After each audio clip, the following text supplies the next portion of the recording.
ဒီဗီဒီယိုမှာ Notion ကိုစသုံးတော့မယ်ဆိုရင်အခြေခံအနေနဲ့တည်တဲ့အချက်တချို့ကိုပြောပြပေးသွားမှာဖြစ်ပါတယ်။ကျွန်တော်ကတော့ Notion မှာပုံမှာလူငယ်တွေနဲ့ professional တွေအတွက် Notion application ဆိုင်ရာပို့သူတာတွေ tips and tricks တွေကိုပုံမှန်မျှဝေပေးနေတဲ့ creative entrepreneur တယောက်လည်းဖြစ်ပါတယ်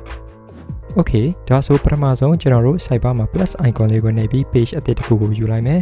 ။ပြီးရင်ထုံးစံအတိုင်း page နာမည်ပေးမယ်။ဒါဆိုကျွန်တော်တို့ page အသစ်တစ်ခုကိုရသွားပါပြီ။ပြီးရင်ကျွန်တော်တို့ heading block အကြောင်းကိုစပြောမယ်။ပထမဆုံး heading block ကိုယူဖို့ဆိုရင် plus icon လေးကိုနှိပ်ပြီးတော့ကြာလာတဲ့ block list တွေကနေ heading ဆိုတဲ့ block ကိုရွေးလိုက်မယ်ပြီးရင်သူ့ကိုလည်း heading 1လို့ပဲကျွန်တော်ရေးပြထားလိုက်အောင်ပါ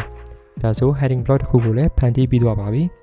ပြီးရင်ကျွန်တော်တို့ to do list block ကိုစောကပြောခဲ့တဲ့အတိုင်း block list တွေကနေပဲယူလိုက်မယ်ပြီးရင် text 1 text 2 text 3ဆိုပြီးတော့ကျွန်တော် text 3ခုလောက်ထားလိုက်မယ်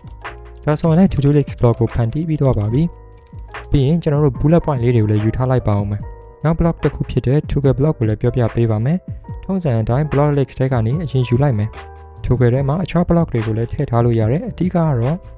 workspace မှာ list တွေရှုပ်ရှက်ခတ်နေတာမဟုတ်ဘဲနဲ့ရှင်းရှင်းလင်းလင်းဖြစ်ဖို့အတွက်ကိုသုံးတယ်။နောက်မှာပါတဲ့မြားလေးကိုနှိပ်ပြီးတော့လည်းအထက်က block တွေကိုပြန်ကြည့်လို့ရတယ်လို့ပြန်ပိတ်ထားလိုက်လို့လည်းရပါတယ်။ page ရဲ့ icon ကိုထည့်ခြင်းရင်အပေါ်တောင်းက add icon ဆိုတဲ့ button လေးကိုနှိပ်လိုက်ပြီးရင်ကိုကြိုက်တဲ့ icon လေးတွေရွေးပြီးထည့်လိုက်လို့ရပါတယ်။နောက်ဆုံးအနေနဲ့ page cover ထည့်ခြင်းဆိုရင်လည်းတောင်းက add cover ဆိုတဲ့ icon လေးကိုနှိပ်ပြီးကိုကြိုက်တဲ့ cover photo ကိုပြောင်းလိုက်လို့လည်းရပါတယ်။ဒါဆိုအပေါ်မှာပြောခဲ့တဲ့ Notion blog တွေကိုဘယ်နေရာမှာဘယ်လိုသုံးရမလဲဆိုတာသိချာမသိသေးဘူးဆိုရင် Notion မိုင်ပုံရဲ့ Facebook နဲ့ Instagram မှာတင်ထားတဲ့ post လေးတွေကနေတစ်ဆင့်တွားရောက်ဖတ်ကြည့်လို့ရပါတယ်။အောက်က description မှာလည်း link လေးတွေထည့်ပေးထားပါတယ်။